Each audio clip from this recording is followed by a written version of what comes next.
जय हिंद। आइए देखेंगे इस चैप्टर की लास्ट वीडियो यानी 5वीं वीडियो लेकर हम आपके सामने उपस्थित हैं। क्वेश्चन नंबर 31 में क्या लिखा हुआ है? एक कक्षा में 5 पंक्तियां हैं जिनमें 5 बच्चे ए बी सी डी ई एक दूसरे के पीछे अलग अलग पंक्ति में निम्न प्रकार बैठे हैं। कैसे बैठे हुए हैं? ए बैठा है सी के पीछे लेकिन बी के आगे।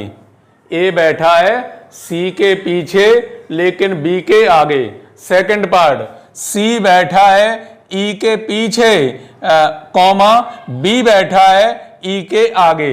उसके बाद ऑप्शन दिए जा रहे हैं, यानी ये किस क्रम में बैठे हुए हैं ये आपको पता करना है। ये किस क्रम में बैठे हुए हैं ये आपको पता करना है। तो हमने आपसे कई बार कहा है कि चाहे वो बैठने की व्यवस्था हो, चाहे वो क्रम व्यवस्था हो, इन सभी व्यवस्थाओं के अंतर्गत जो पहला स्टेप होता है वो पहले स्टेप में तो जानकारी दी जाती है कि कितने व्यक्ति हैं और किस प्रकार से वो बैठे हुए हैं। किस प्रकार से बैठने का मतलब क्या है कि वो पंक्ति के रूप में बैठे हुए हैं या वृत्ताकार व्यवस्था में बैठे हुए हैं या वो चौकोर व्यवस्था में बैठे हुए हैं या वो आमने सामने बैठे हुए हैं। ये डिसाइड करता है स्टेप नंबर फर्स्ट।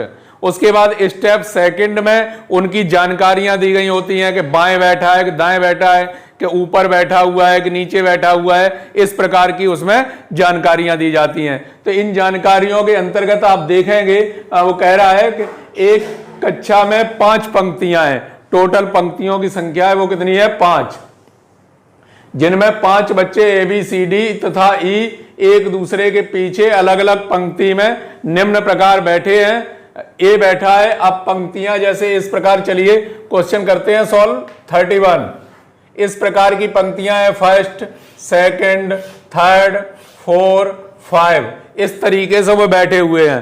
तो किस तरीके से बैठे हुए हैं वो देखना है कि ए बैठा है सी के पीछे लेकिन बी के आगे। तो आप कहीं से भी स्टार्टिंग कर दीजिए, कोई प्रभाव नहीं पड़ता। लाइन की बात है, लाइन नहीं बनाएंगे, बाद में बना लेंगे। यानी 5 लाइनें हैं, ये तो स्पष्ट है ऊपर नीचे। तो ए बैठा है सी के पीछे बी के आगे, बी से आगे बैठा है। बी जैसे बी बना लिया यहां पर, बी से आगे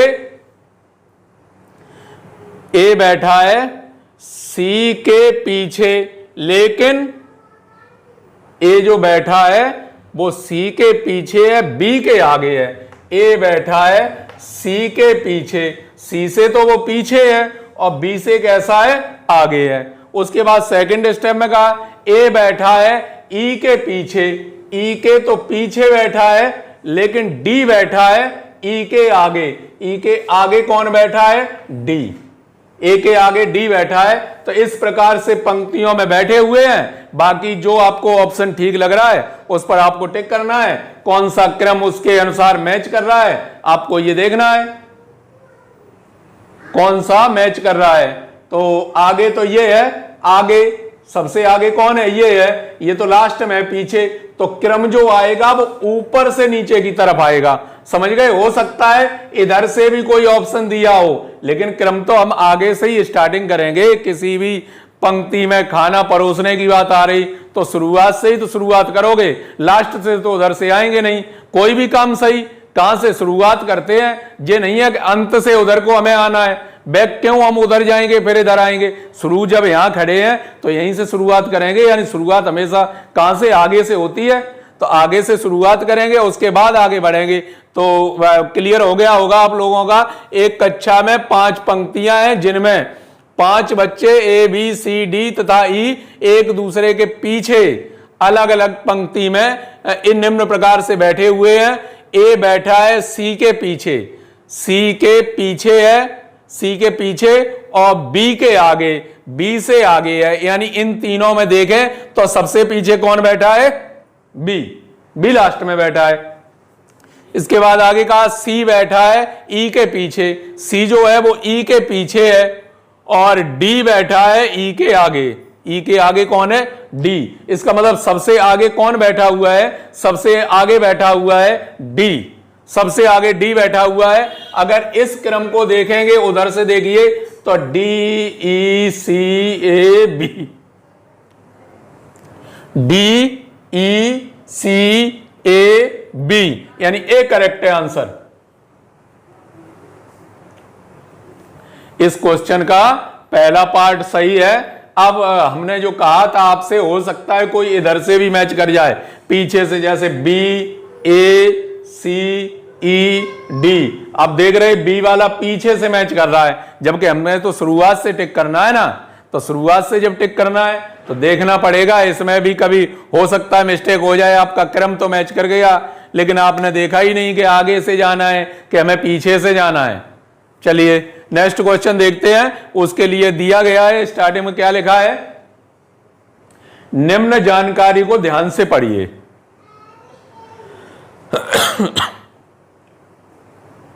निम्न जानकारी को ध्यान से पढ़िए और उत्तर दीजिए। पहले उससे संबंधित जानकारी दी गई है, इस जानकारी को आप पढ़िए, पढ़ने के बाद तब क्वेश्चन दिए गए हैं, उनके आंसर आपको बताने हैं। तो क्या क्या लिखा है, A B C D, A B C D 4, A B C D एक 6 मंजिला इमारत की तीसरी से छठी मंजिल तक रहते हैं। यानी पहली मंजिल पर और दूसरी मंजिल पर कोई नहीं रहता। कहां से स्टार्टिंग होती है, तीसरी मंजिल से, तीसरी, चौथी, पांचवी, छठवीं, यानी जो 4 कैंडिडेट रहते हैं वो कहां रहते हैं, कोई तीसरी मंजिल पर रहता है, कोई चौथी पर रहता है, कोई पांचवी पर रहता है और लास्ट छठवीं पर रहता है। इस तरीके से रहते हैं। शुरुआत की पहली और दूसरी मंजिल पर कोई नहीं रहता, या छठी मंजिल से और भी ऊपर कोई अगर है तो उस पर भी कोई नहीं रहता, पर वो दे रखता है उसने 6 मंजिला इमारत ही है, लास्ट मंजिल पर रहते हैं, पहली दूसरी मंजिल पर कोई भी व्यक्ति नहीं रहता है। एक चौथी मंजिल पर रहता है, एक का कंफर्म हो गया, एक कहां रहता है, चौथी मंजिल पर रहता है। ए और बी के मंजिल के बीच केवल एक व्यक्ति रहता है, ए और बी के बीच में केवल एक व्यक्ति रहता है। सी कॉमा ए की मंजिल के ऊपर, सी ए की मंजिल के ऊपर नहीं रहता। सी जो है वो ए से ऊपर नहीं रहता, ए से नीचे ही रहता है। अब नीचे क्या बचा हुआ है, नीचे बची हुई है केवल मंजिल नंबर 3, तो इसका मतलब सी रहता है तीसरी मंजिल पर। ठीक है, चौथी पर रहता है ए, पांचवी और छठवीं पर देखना पड़ेगा आपको कौन कौन रहते हैं। इस प्रकार से तुरंत वो क्लियर हो जाएगा। आइए देखते हैं क्वेश्चन नंबर 32। पहले तो इसके अनुसार पहले चित्र बना लेते हैं, फिर चित्र बनाएंगे। 32, 33 दो क्वेश्चन हैं, एक साथ सॉल्व हो जाएंगे इस जानकारी के अनुसार। तो ए बी सी डी ई एक 6 मंजिला इमारत की तीसरी से छठी मंजिल तक रहते हैं। यानी इस तरीके से अगर मंजिल बनी हुई है, पहली दूसरी, तो इन पर कोई नहीं रहता, 3 4 5 6 इस तरीके से रहते हैं। तीसरी, चौथी, पांचवी और छठी मंजिल पर रहते हैं, पहली और दूसरी मंजिल पर कोई व्यक्ति नहीं रहता। उसके बाद जानकारी में क्या कहा गया है, ए चौथी मंजिल पर रहता है। तीसरी तो ये है, ए कहां रहता है, चौथी मंजिल पर, एक चौथी मंजिल पर रहता है, कंफर्म हो गया। ए और बी की मंजिल के बीच केवल एक व्यक्ति रहता है, ए बी। अब ए बी यहां तो आएगा नहीं कि इन पर तो कोई रहता ही नहीं है, तो ए बी के बीच में एक और व्यक्ति रहता है। इसका मतलब बी निश्चित रूप से यहां पर रहता है सबसे ऊपर, बी रहता है सबसे ऊपर, एक व्यक्ति रहता है। सी ए की मंजिल के ऊपर नहीं रहता, सी है, सी ए की मंजिल के ऊपर नहीं रहता, यानी ऊपर नहीं रहता तो कहां रहता है, नीचे रहता है। सी ए की मंजिल के ऊपर नहीं रहता, तो इसका मतलब ऊपर बचा कौन, डी, तो यहां पर रहता है डी। तो बाकी आपका चित्र कंफर्म हो गया। अब जब चित्र कंफर्म हो चुका है, अब आप उसे आसानी से कर भी सकते हैं, दोनों क्वेश्चनों को आसानी से कर सकते हैं। आइए देखते हैं क्वेश्चन क्या क्या है। बी के मंजिल के ऊपर कौन रहता है, बी के मंजिल के ऊपर कौन रहता है, तो बी के मंजिल के ऊपर देखना है आपको कौन रहता है। बी के मंजिल के ऊपर कौन रहता है, तो बी के मंजिल के ऊपर कौन रहता है, फिलहाल तो कोई नहीं रहता, या तो ऑप्शन होना चाहिए कि कोई नहीं रहता, या पढ़ लीजिए क्या लिखा है कि ए रहता है, नहीं रहता है, सी रहता है, नहीं रहता है, डी रहता है, नहीं रहता है। डी ऑप्शन में क्या कहा, बी सबसे ऊपरी मंजिल पर रहता है, तो सबसे ऊपरी मंजिल किसकी है? बी की है, यानी डी ऑप्शन सही है। बी उसकी सबसे ऊपरी मंजिल है। या तो ये लिखा होगा कि कोई नहीं रहता, और या इस तरीके से लिखा ही है स्पष्ट, सबसे ऊपरी मंजिल पर रहता है कौन? बी, तो उससे ऊपर कोई नहीं रहता। उसके बाद नेक्स्ट क्वेश्चन 33, पांचवी मंजिल पर कौन रहता है? तो पांचवी मंजिल स्पष्ट हो चुकी है, पांचवी मंजिल पर कौन रहता है? डी रहता है, तो डी वाला ऑप्शन ठीक है, पांचवी मंजिल पर डी कैंडिडेट रहता है। अगला प्रश्न है 34, एक परीक्षा में जो के गणित की थी, एक परीक्षा में जो के गणित की थी, रणधीर को जो अंक मिले, रणधीर को जो अंक मिले वे कुणाल और देवू को मिले अंकों के योग से अधिक थे। यानी इन दोनों के अगर अंक जोड़ दिए जाएं तो इन दोनों के अंकों के जोड़ से भी अधिक किसके नंबर थे? रणधीर के। उसके बाद योग से अधिक थे। फिर लिखा है कुणाल और शंकर को कुल अंक रणधीर के अंकों से अधिक थे। जो कुणाल और शंकर के कुल अंक हैं वो रणधीर के अंकों से अधिक थे, रणधीर से अधिक इन दोनों के थे। उसके बाद सोनल को शंकर से अधिक अंक मिले, सोनल को किससे अधिक मिले? शंकर से अधिक मिले। नेहा को रणधीर से अधिक अंक मिले, नेहा को रणधीर से अधिक अंक मिले। इसमें से किसको सबसे अधिक अंक मिले?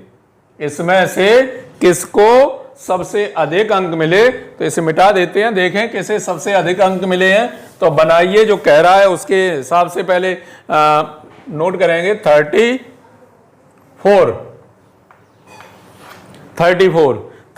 में क्या कहा? पहला तो जानकारी देता है, पहला स्टेप। दूसरा स्टार्ट होता है रणधीर को जो अंक मिले वे कुणाल और देवू के अंकों के योग से अधिक थे। मतलब किस तरीके से? रणधीर को जो अंक मिले हैं वो क्या था? यहां आप लिख सकते हैं कुणाल प्लस देवू, इनके दोनों के योगफल से रणधीर के अंक अधिक थे। तो एक तो ये हो गया स्टेप, ठीक है। आगे बढ़िए, आगे क्या लिखा है? कुणाल और शंकर के कुल अंक, कुणाल और शंकर, कुणाल और शंकर के कुल अंक रणधीर के अंकों से अधिक थे। किससे अधिक थे? रणधीर के अंकों से अधिक इन दोनों के थे, कुणाल और शंकर के कुल अंक। कुल अंक का मतलब समझ गए? कुणाल और शंकर के कुल अंक रणधीर के अंकों से अधिक थे, ठीक है। तो यहां पर इन दोनों से इसके अधिक थे। अब कॉमा भी लगा सकते हैं, इस तरीके से इन दोनों के अधिक हैं, ठीक, अधिक थे। सोनल को शंकर से अधिक अंक मिले, सोनल को शंकर से अधिक अंक मिले, शंकर से अधिक सोनल को अंक मिले, ठीक है। नेहा को रणधीर से अधिक अंक मिले, नेहा को रणधीर से अधिक अंक मिले। इसमें से किसको सबसे अधिक अंक मिले? तो यहां क्या है? नेहा को रणधीर से अधिक अंक मिले, रणधीर से अधिक अंक किसे मिले? नेहा को। तो नेहा फिलहाल आप ये कह सकते हैं कि नेहा के ज्यादा है, ठीक है। यहां पर फिर ये कह रहा है रणधीर से ज्यादा किसके हैं? शंकर के भी हैं, कुणाल के भी हैं, और शंकर से भी ज्यादा किसके हैं? सोनल के हैं। तो यहां पर क्या है? नेहा, सोनल और कुणाल, नेहा, सोनल और कुणाल, इनके तीनों के अंक अधिक हैं, लेकिन अब यहां पर स्पष्ट नहीं हो पा रहा है कि किसके सबसे ज्यादा है, किसके सबसे ज्यादा है। तो यहां पर छिपा हुआ है क्या, आंकड़े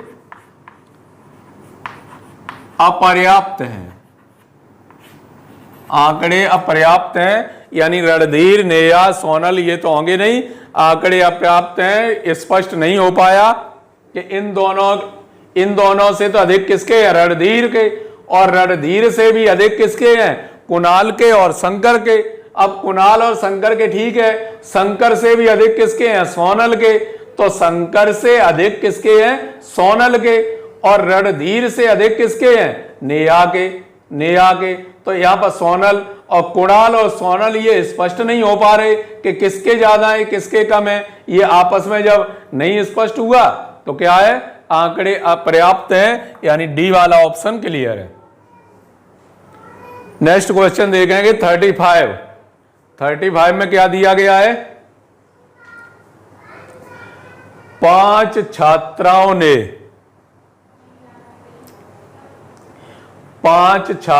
ने स्कॉलरशिप परीक्षा दी, सुधा को पूजा से अधिक अंक मिले, सुधा को पूजा से अधिक अंक मिले, कविता को सुषमा से कम लेकिन सुधा से अधिक अंक मिले, कविता को सुषमा से कम लेकिन सुधा से अधिक अंक मिले, ममता को पूजा और सुधा के बीच अंक मिले, सुधा और पूजा के बीच अंक मिले, परीक्षा में सबसे कम अंक किसे मिले, परीक्षा में सबसे कम अंक किसे मिले। तो इसके लिए भी आप बड़े छोटे का निशान लगाइए या फिर ऊपर नीचे लिखिए, कोई प्रभाव नहीं पड़ता। आप लेस देन ग्रेटर देन का इस्तेमाल कर सकते हैं, या ऊपर नीचे एक लाइन में लिख सकते हैं, या बड़ी छोटी लाइन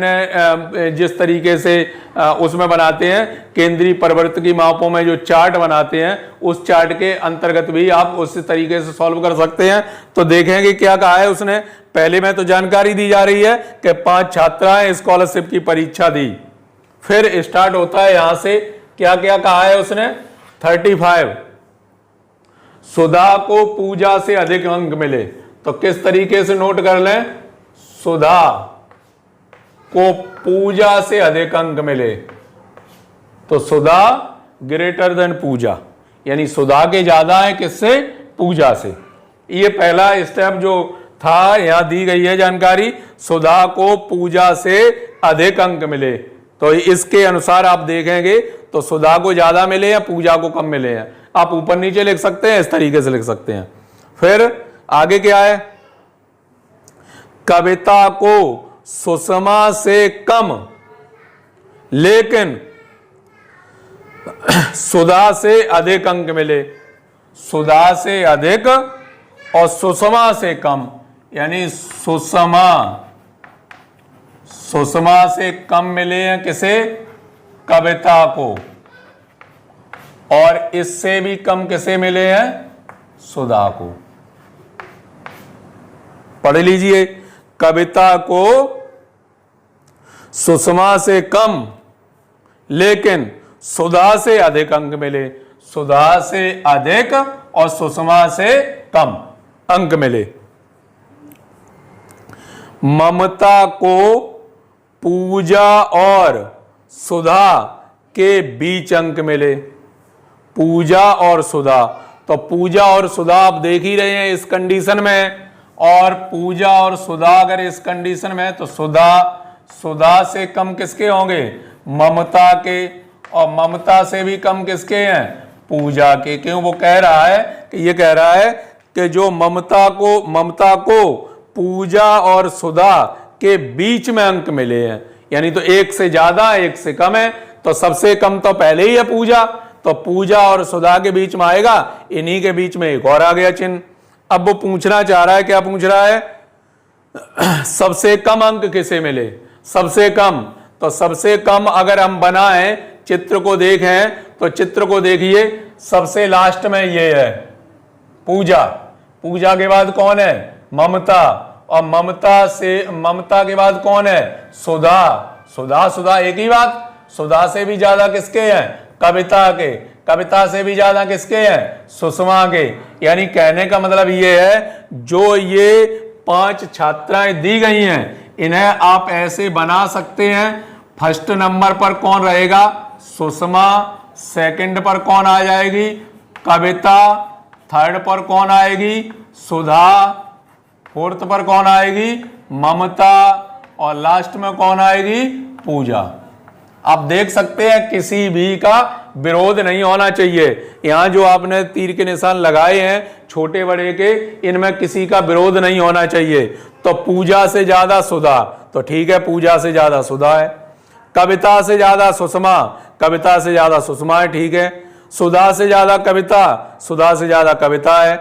ममता से ज्यादा सुधा, ममता से ज्यादा सुधा है। पूजा से ज्यादा ममता, पूजा से ज्यादा ममता है। तो ये तीर के चिन्ह अब इन सभी का मिक्स करके ये लगा दिए गए तीर के चिन्ह, और ये लगा दिए गए। तो सबसे कम वाली कंडीशन पर कौन है? पूजा। सबसे जो कम अंक प्राप्त हुए हैं वो किसे प्राप्त हुए हैं? पूजा को। और बी ऑप्शन सही है। सबसे कम अंक प्राप्त हुए हैं वो किसे प्राप्त हुए हैं? पूजा को। लास्ट क्वेश्चन देखते हैं। 6 छात्र A B C D E F मैदान में बैठे हुए हैं। A व B दिल्ली के हैं। A और B कहाँ के हैं? दिल्ली के। और शेष बंगलौर के हैं। मतलब 2 कैंडिडेट दिल्ली के रहने वाले हैं और 4 कैंडिडेट बंगलौर के रहने वाले हैं। 2 कैंडिडेट हैं A और B दिल्ली से हैं और शेष बंगलौर के हैं। D व F लंबे हैं। D और F लंबे हैं जबकि अन्य छोटे हैं। D और F लंबे हैं, अन्य छोटे हैं। A, C व D लड़कियां हैं। A, C व D लड़कियां हैं और शेष अन्य लड़के हैं। बंगलौर की लंबी लड़की कौन है? बंगलौर की लंबी लड़की कौन है? तो हमें यहां से पहचानना है ये कि बंगलौर की लड़की है और सबसे लंबी लड़की कौन सी है। हालांकि बंगलौर वाले 4 कैंडिडेट हैं, 4 में से हमें देखना है कि लड़का कौन है, लड़की कौन है, और लड़की भी होनी चाहिए। वो कैसी होनी चाहिए? सबसे लंबी। तो इस तरीके से बना लिया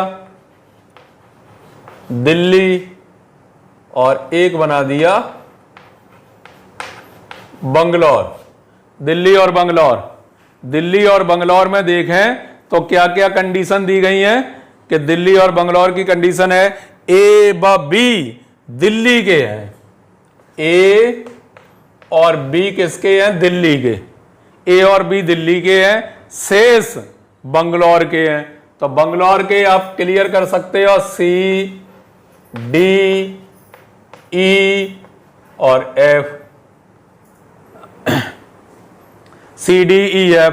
लास्ट में पूछा है बंगलौर की लंबी लड़की कौन है, तो दिल्ली का तो पूछा ही नहीं। तो ये A और B ये तो ऑप्शन होंगे नहीं, इनमें से ही कोई ऑप्शन होगा।